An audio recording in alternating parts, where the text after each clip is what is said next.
El colegio es de las secciones y las comisiones, porque son el alma del ICAP y deben ser las auténticas protagonistas de la formación continua.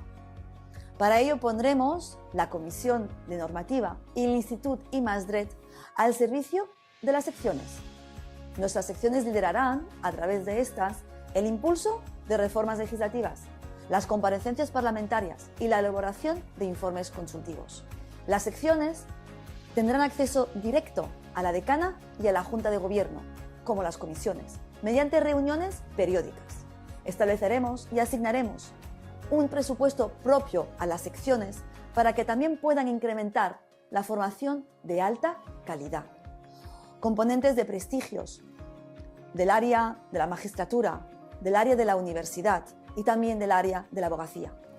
Impulsaremos la coordinación e elaboración conjunta, formación especializada, desde las secciones y comisiones, con congresos, posgrados. Por lo tanto, en vallejonavarro.cat encontrarás todo nuestro plan de gobierno en materia de formación continuada. El ICAP es tuyo.